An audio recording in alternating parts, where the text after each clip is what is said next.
When Matt Carney is not polluting fresh minds as an after-school teacher, he travels, composes music, and pursues his MFA in fiction at San Francisco State University. His fiction explores the past, present, and future equally, realistically envisioning the unreal. Matt's recent work has appeared in Transfer, Inkwell, and A Cappella Zoo. Please welcome Matt. Yay!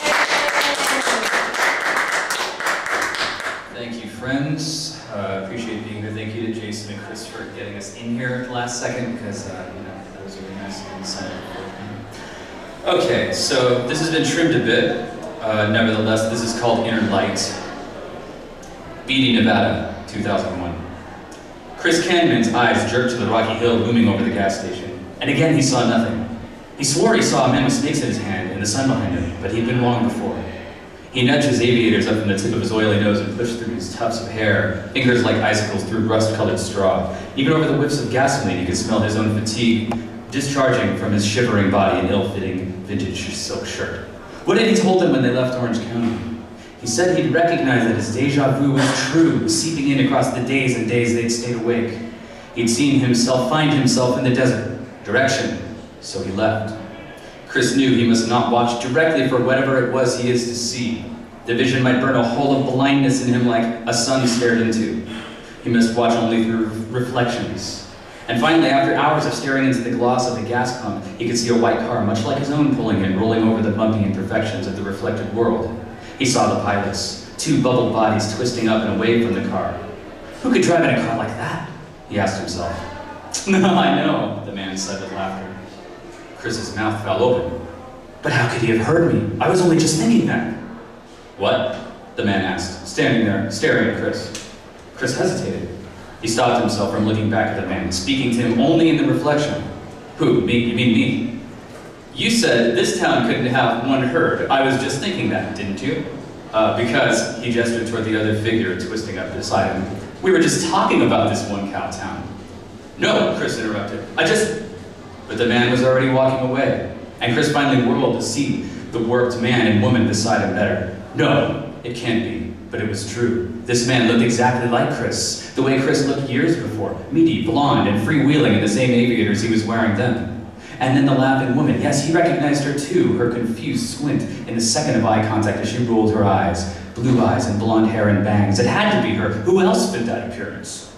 It was beyond doubt for Chris. This was an alternate version of himself who was happy.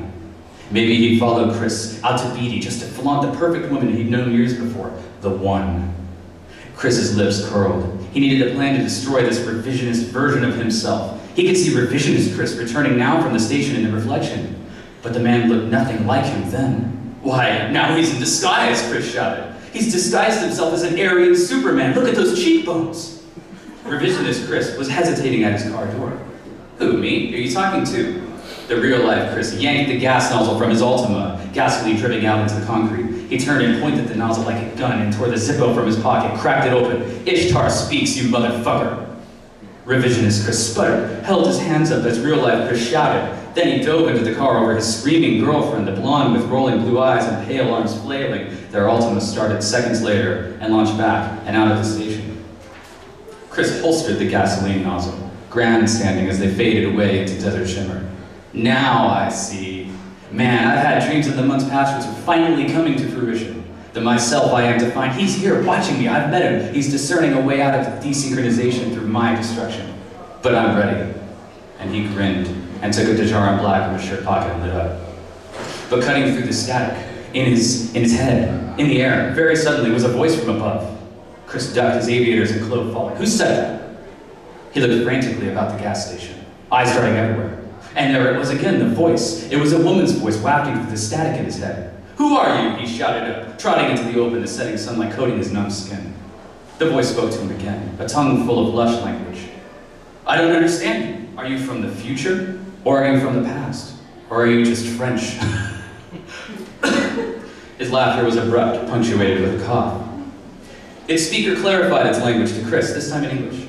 What? So you are French, he reiterated. And I was only kidding. He patted his chest. He realized the still smoldering cloak was behind him, and he crouched to retrieve it from the hot asphalt.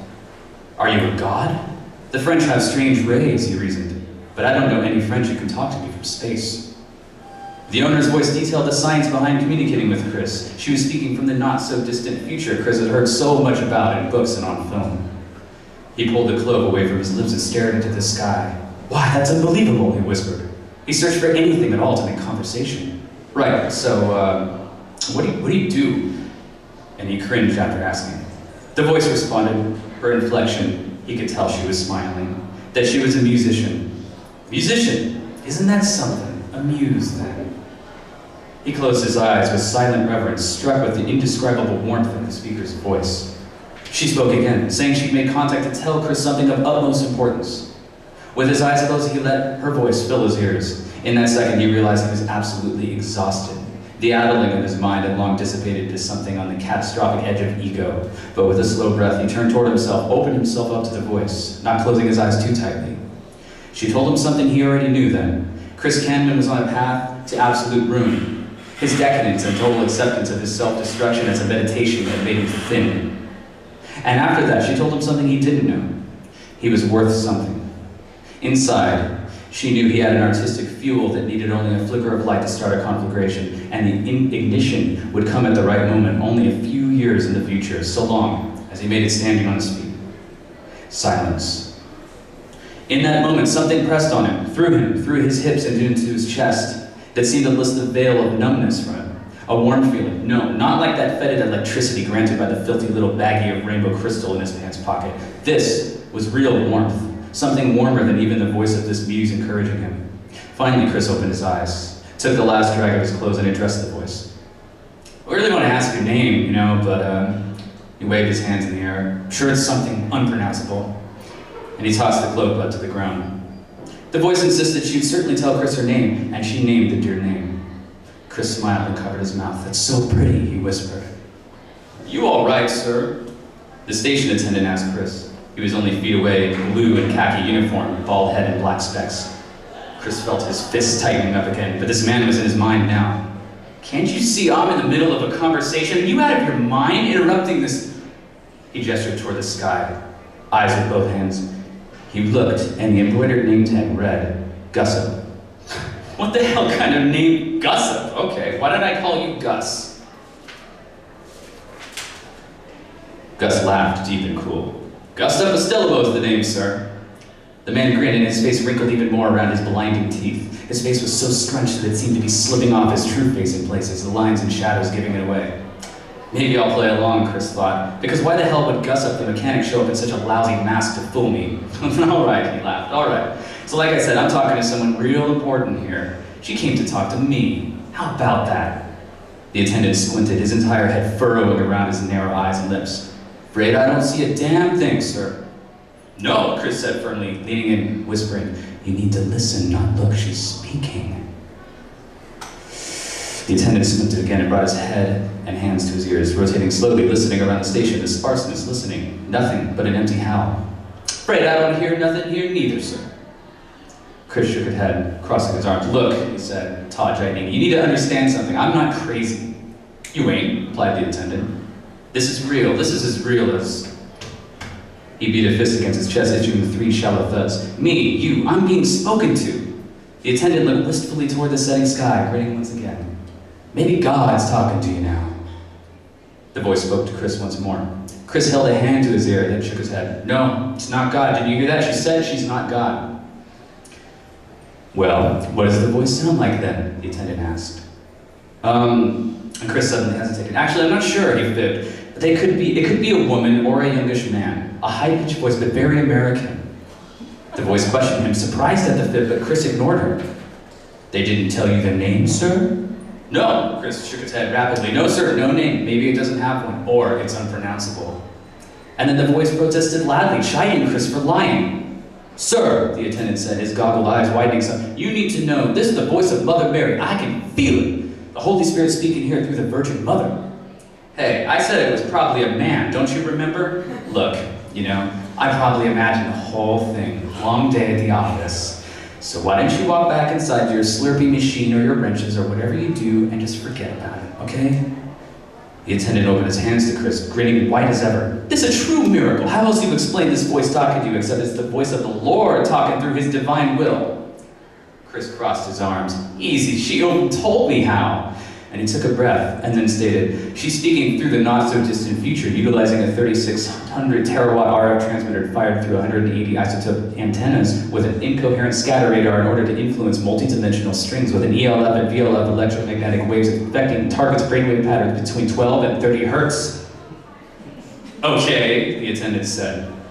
He waited a moment and then asked Chris, but how could you know for sure?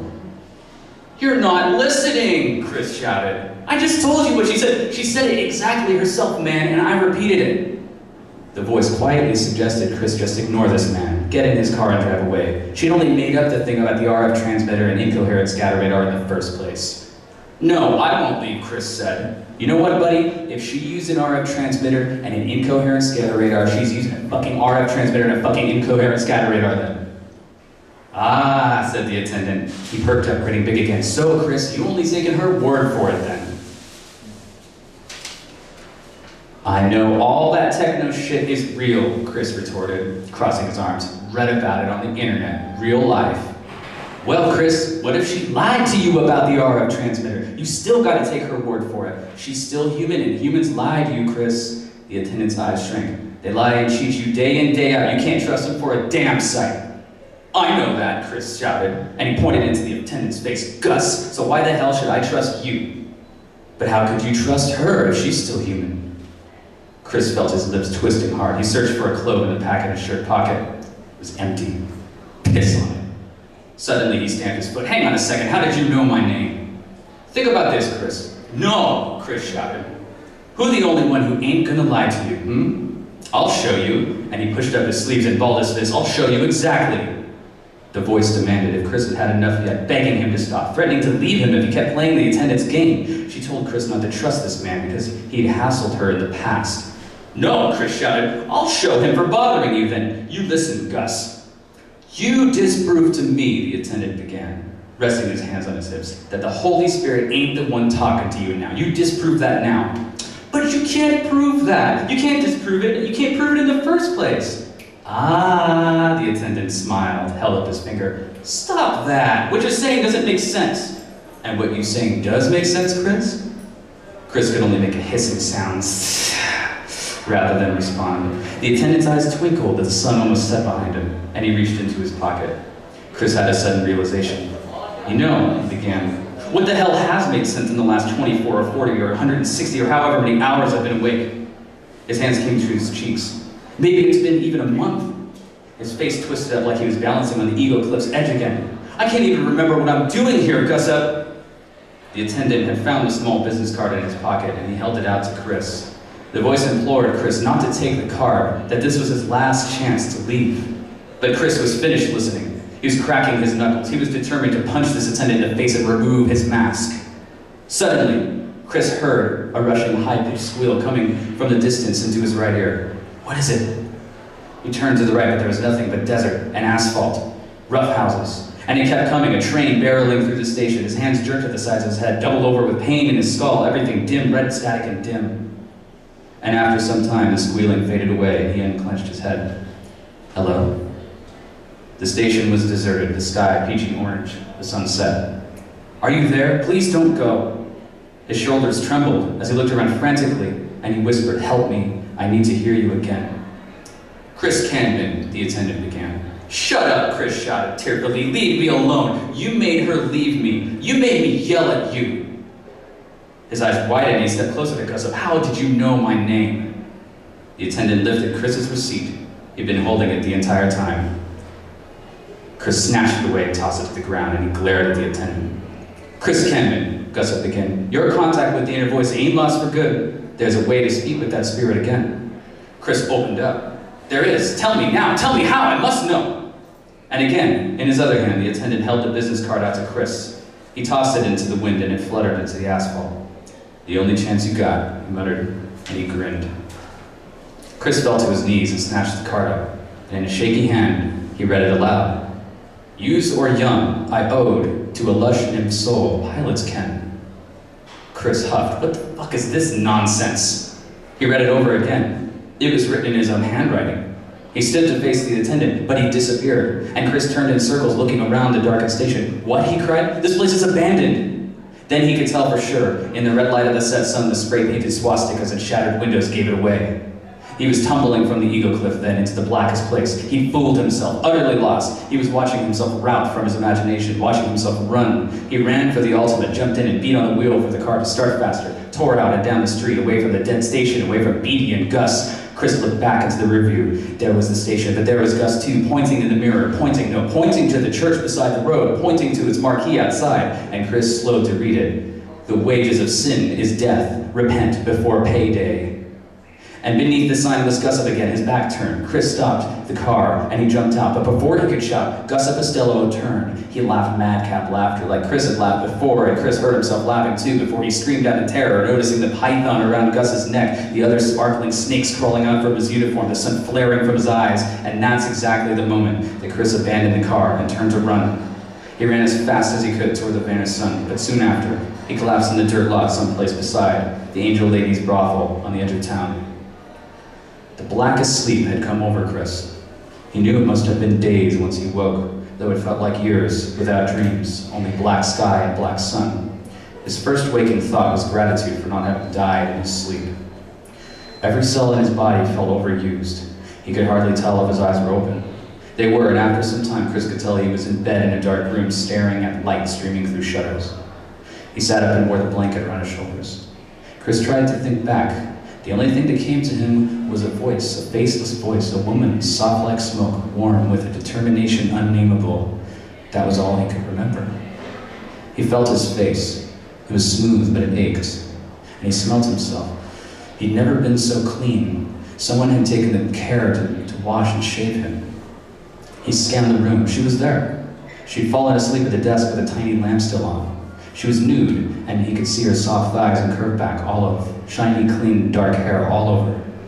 She'd fallen asleep on her forearm. Her face seemed hard, but beautiful. There was a business card on the desk with one sentence on it. Pieces of paper with scratched out letters of the sentence in different orders, an open dictionary. Maybe she was trying to rearrange the sentence or decode it. There were only 5 complete words on the paper. Your muse, Apollo pushes you. She must have fallen asleep after writing them. There was a plaque on the wall. He squinted and made out the writing. And I will ask the Father, and he will give you another counselor to be with you forever, the Spirit of Truth. John 14:16. For years afterward, Chris would relate to the Eagle Cliff like he related to old dreams, memorable in their retelling, but otherwise none puzzles that paradoxically weighed on him. But then, sometime in the not-so-distant future, something would change. The change would come one moment of one night at a concert in a Los Angeles warehouse. He will be standing among other listeners in the dark with Mary from the brothel, wide eyes fixed and wondering on this petite, futurist chanteuse surrounded by the stage and a massive music machines aglow, a mass of knobs and copper nearly built into her arm. Chris will read an ache in her expression which belies her effortless sway over the machines wailing to the room. But then, she'll finally open up into a shaft of white spotlight and can sing. Deja vu will leave him spinning in that moment, his hands over his mouth. He'll feel he heard her before, and through her song, the voice of the muse will be revealed and transferred. It will inhabit and pour from him in a deluge of creation thereafter, which sets him always forward, imparting him the inner light. But years before the ignis fatuus could be extinguished, Chris could only sit back in the dark room and feel betrayed. He had only enough presence there to sift through his senses and shiver, for his senses had abandoned him to a paragon of psychosis. Chris saw the closet mirror. There was someone in the reflection. It was himself, he realized.